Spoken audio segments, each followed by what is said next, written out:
ಎಲ್ರಿಗೂ ನಮಸ್ಕಾರ. ಎಲ್ಲರಿಗೂ ಉಷಾಂತರಂಗ ಯೂಟ್ಯೂಬ್ ಚಾನಲ್ಗೆ ಸ್ವಾಗತ. ಯಾರ್ಯಾರೆಲ್ಲ ವೀಡಿಯೋಸ್ನ ನೋಡ್ತಾ ಇದ್ದೀರಾ ಪ್ರತಿಯೊಬ್ಬರಿಗೂ ಕೂಡ ಥ್ಯಾಂಕ್ ಯು ಸೋ ಮಚ್.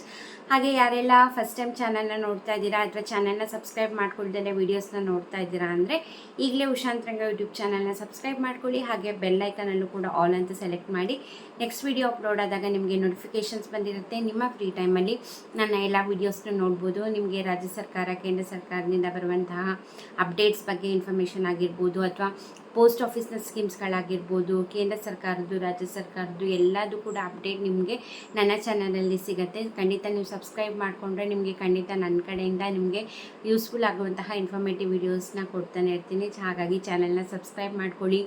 ನಾನು ಮಾಡ್ತಿರೋ ವೀಡಿಯೋಸ್ ಇಷ್ಟ ಆದರೆ ಲೈಕ್ ಮಾಡಿ. ಹಾಗೆ ನಿಮ್ಮ ಅನಿಸಿಕೆ ಅಭಿಪ್ರಾಯನ ಕಮೆಂಟ್ ಸೆಕ್ಷನಲ್ಲಿ ತಿಳಿಸೋದನ್ನ ಮರಿಬೇಡಿ. ಬನ್ನಿ ಇವತ್ತಿನ ವೀಡಿಯೋನ ಶುರು ಮಾಡೋಣ. ಇವತ್ತಿನ ವೀಡಿಯೋದಲ್ಲಿ ಸಂಧ್ಯಾ ಸುರಕ್ಷಾ ಯೋಜನೆ, ಮೊದಲನೇದಾಗಿ ಸಂಧ್ಯಾ ಸುರಕ್ಷಾ ಯೋಜನೆ ಇದು ಕರ್ನಾಟಕ ರಾಜ್ಯ ಸರ್ಕಾರದ ಯೋಜನೆ ಆಗಿರುತ್ತೆ. ಈ ಒಂದು ಯೋಜನೆ ಏನಪ್ಪ ಅಂತಂದರೆ ಹಿರಿಯ ನಾಗರಿಕರಿಗೆ ಆರ್ಥಿಕ ನೆರವನ್ನ ಒದಗಿಸೋಕ್ಕೆ ಅಂದ್ಬಿಟ್ಟು ಈ ಒಂದು ಯೋಜನೆನ ಜಾರಿಗೆ ತಂದಿರೋದು. ಈ ಸಂಧ್ಯಾ ಸುರಕ್ಷಾ ಯೋಜನೆ ಏನಪ್ಪ ಅಂತಂದರೆ ಹಿರಿಯ ನಾಗರಿಕರಿಗೆ ಅಂದರೆ 65 ಅಥವಾ 65ಕ್ಕಿಂತ ಹೆಚ್ಚಿನ ಏಜ್ ಆಗಿರೋರು ಈ ಒಂದು ಯೋಜನೆಗೆ ಅರ್ಜಿ ಸಲ್ಲಿಸ್ಬೋದು. ಪ್ರತಿ ತಿಂಗಳು ಅವರಿಗೆ 1200 ರೂಪಾಯಿ ಅವರ ಖಾತೆಗೆ ಡೈರೆಕ್ಟಾಗಿ DBT ಮುಖಾಂತರ ಹಣ ಬರುವಂಥದ್ದು. ಈಗ ಹೇಗೆ ಗೃಹಲಕ್ಷ್ಮಿ ಯೋಜನೆದೆಲ್ಲ ಪ್ರತಿ ತಿಂಗಳು ಹಣ ಹಾಕಿದ ಕೂಡಲೇ DBT ಮುಖಾಂತರ ಡೈರೆಕ್ಟ್ ಅಕೌಂಟಿಗೆ ಬರುತ್ತೋ ಅದೇ ರೀತಿ ಈ ಒಂದು ಸಂಧ್ಯಾ ಸುರಕ್ಷಾ ಯೋಜನೆಯಲ್ಲಿ ಅರ್ಜಿ ಹಾಕಿದ್ರೆ ಅರ್ಹರು. ನಿಮಗೆ ಪ್ರತಿ ತಿಂಗಳು 1500 ರೂಪಾಯಿ ನಿಮ್ಮ ಖಾತೆಗೆ ಡೈರೆಕ್ಟಾಗಿ DBT ಮುಖಾಂತರ ಹೋಗುತ್ತೆ. ನಾನು ಆಗಲೇ ಹೇಳ್ದಂಗೆ ಹಿರಿಯ ನಾಗರಿಕರಿಗೆ ಆರ್ಥಿಕ ನೆರವನ್ನು ಒದಗಿಸೋಕ್ಕೆ ಅಂದ್ಬಿಟ್ಟು ಈ ಒಂದು ಯೋಜನೆನ ಜಾರಿಗೆ ತಂದಿರೋದು. ನೀವು ಇದನ್ನು ಆನ್ಲೈನಲ್ಲಾದ್ರೂ ಅರ್ಜಿ ಸಲ್ಲಿಸ್ಬೋದು, ಇಲ್ಲ ಆಫ್ಲೈನಲ್ಲಾದರೂ ಕೂಡ ಅರ್ಜಿ ಸಲ್ಲಿಸ್ಬೋದು. ಖಂಡಿತ ನಿಮ್ಮ ಮನೇಲಿ ಯಾರೇ ಹಿರಿಯರಿದ್ದರೂ ಕೂಡ ಈ ಒಂದು ಯೋಜನೆಗೆ ಅರ್ಜಿ ಸಲ್ಲಿಸ್ಬೋದು. 1200 ರೂಪಾಯಿ ಪ್ರತಿ ತಿಂಗಳು ಕೂಡ ಅವರ ಖಾತೆಗೆ ಬರುತ್ತೆ.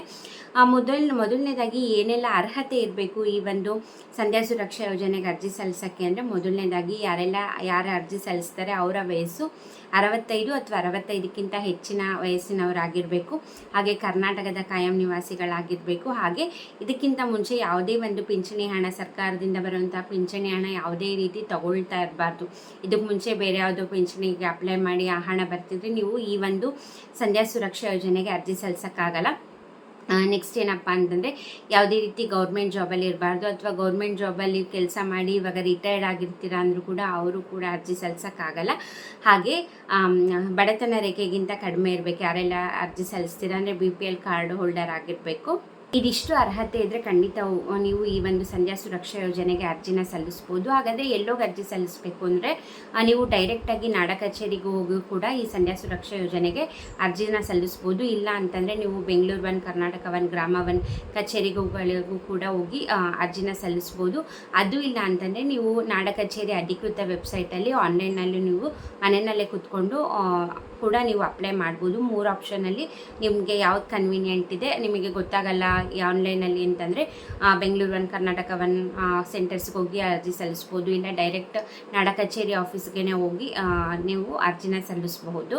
ಈಗ ಎಲ್ಲಿ ಅರ್ಜಿ ಸಲ್ಲಿಸೋದು ಅಂತ ತಿಳ್ಕೊಂಡ್ರಿ. ಇವಾಗ ಏನೆಲ್ಲ ಡಾಕ್ಯುಮೆಂಟ್ನ ಕೊಡಬೇಕು ಅನ್ನೋದನ್ನ ತಿಳಿಸ್ತೀನಿ. ಮೊದಲನೇದಾಗಿ ಯಾರು ಇವಾಗ ಈ ಒಂದು ಯೋಜನೆಗೆ ಅರ್ಜಿ ಸಲ್ಲಿಸ್ತಾರೆ ಅವರ ಆಧಾರ್ ಕಾರ್ಡ್ ಬೇಕು, ರೇಷನ್ ಕಾರ್ಡ್ ಬೇಕು, ಹಾಗೆ ಅವರ ಬ್ಯಾಂಕ್ ಪಾಸ್ಬುಕ್ ಜೆರಾಕ್ಸ್ ಕೊಡಬೇಕು. ಯಾಕಂದರೆ ಅದು ಡೈರೆಕ್ಟ್ ಅಕೌಂಟಿಗೆ ಬರೋದ್ರಿಂದ ಬ್ಯಾಂಕ್ ಪಾಸ್ಬುಕ್ ಜೆರಾಕ್ಸ್ ಕೊಡಬೇಕಾಗತ್ತೆ. ಹಾಗೆ ಇನ್ಕಮ್ ಸರ್ಟಿಫಿಕೇಟ್ ಕೊಡಬೇಕು, ಕ್ಯಾಸ್ಟ್ ಸರ್ಟಿಫಿಕೇಟ್ ಕೊಡಬೇಕು, ಹಾಗೆ ಪಾಸ್ಪೋರ್ಟ್ ಸೈಜ್ ಫೋಟೋ ಕೊಡಬೇಕು, ಹಾಗೆ ಮೊಬೈಲ್ ನಂಬರ್, ಆಧಾರ್ ಕಾರ್ಡ್ಗೆ ಲಿಂಕ್ ಆಗಿರೋಂತಹ ಮೊಬೈಲ್ ನಂಬರ್. ಇದಿಷ್ಟು ಡಾಕ್ಯುಮೆಂಟ್ನ ಕೊಟ್ಟು ನೀವು ಆನ್ಲೈನಲ್ಲಾರು ಅಪ್ಲೈ ಮಾಡ್ಬೋದು. ಇಲ್ಲ ನೀವು ನಾಡ ಕಚೇರಿಗೆ ಹೋಗಿ ಡೈರೆಕ್ಟಾಗಿ ಅಪ್ಲೈ ಮಾಡ್ತೀನಿ ಅಂತಂದರೆ ಇವೆಲ್ಲ ಡಾಕ್ಯುಮೆಂಟ್ನ ನೀವು ತೊಗೊಂಡು ಹೋಗ್ಬೋದು. ಇಲ್ಲ ನೀವು ಆನ್ಲೈನಲ್ಲೇ ಅಪ್ಲೈ ಮಾಡ್ತೀರಾ ಅಂತಂದರೆ ನೀವು ಅಪ್ಲಿಕೇಶನ್ ನಂಬರ್ನ ಇಟ್ಕೊಂಡ್ರೆ ನಿಮಗೆ ಅಪ್ಲಿಕೇಶನ್ ಸ್ಟೇಟಸ್ ನಾಡ ಕಚೇರಿ ವೆಬ್ಸೈಟಲ್ಲೇ ಅಪ್ಲಿಕೇಶನ್ ಸ್ಟೇಟಸ್ ಅನ್ನೋ ಆಪ್ಷನ್ ಬರುತ್ತೆ. ನೀವು ಅಲ್ಲಿ ಅಪ್ಲಿಕೇಶನ್ ನಂಬರ್ ಎಂಟರ್ ಮಾಡಿದ್ರೆ ನಿಮ್ದು ಅಪ್ರೂವ್ ಆಗಿದೆಯಾ, ರಿಜೆಕ್ಟ್ ಆಗಿದೆಯಾ, ಹೋಲ್ಡಲ್ಲಿದೆಯಾ ಏನು ಅನ್ನೋದು ಗೊತ್ತಾಗುತ್ತೆ.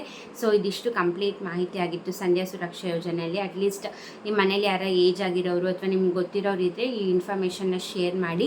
ಯಾಕಂದರೆ ರಾಜ್ಯ ಸರ್ಕಾರದಿಂದ ಆಗಿರ್ಬೋದು, ಕೇಂದ್ರ ಸರ್ಕಾರದಿಂದ ಈ ಥರ ವಯಸ್ಸಾದವ್ರಿಗಾಗಿರ್ಬೋದು ಅಥವಾ ಮಹಿಳೆಯರಿಗಾಗಿರ್ಬೋದು, ಸ್ಟಾರ್ಟಪ್ಸ್ಗಾಗಿರ್ಬೋದು, ಬಿಸ್ನೆಸ್ಗೆ ತುಂಬಾ ಯೋಜನೆಗಳಿದೆ. ನಿಮ್ಗೆ ಇದೇ ಥರ ಯೋಜನೆಗಳ ಬಗ್ಗೆ ಮಾಹಿತಿ ಬೇಕಂದರೆ ನನಗೆ ಕಮೆಂಟ್ ಸೆಕ್ಷನಲ್ಲಿ ತಿಳಿಸಿ. ನಾನು ನಿಮಗೆ ಆದಷ್ಟು ನಿಮಗೆ ರಾಜ್ಯ ಸರ್ಕಾರ, ಕೇಂದ್ರ ಸರ್ಕಾರದಿಂದ ಏನೇನು ಯೋಜನೆಗಳಿದೆ, ಆರ್ಥಿಕ ನೆರವನ್ನ ಒದಗಿಸೋಕ್ಕೆ ಅಂದ್ಬಿಟ್ಟು ಸಾಕಷ್ಟು ಯೋಜನೆಯನ್ನು ಜಾರಿಗೆ ತಂದಿದ್ದಾರೆ ಸರ್ಕಾರದಿಂದ. ಖಂಡಿತ ಅದ್ರ ಬಗ್ಗೆ ನಿಮ್ಗೆ ಇಂಟ್ರೆಸ್ಟ್ ಇತ್ತು ಅಂತಲೇ ನಾನು ನಿಮಗೆ ವಿಡಿಯೋ ಮಾಡಿ ತಿಳಿಸ್ತೀನಿ. ಹಾಗೆ ಈ ಒಂದು ಸಂಧ್ಯಾ ಸುರಕ್ಷಾ ಯೋಜನೆಗೆ ನೀವು ಕೂಡ ಅರ್ಜಿ ಸಲ್ಲಿಸಿ ಅದರ ಉಪಯೋಗನ ಪಡ್ಕೋಬಹುದು.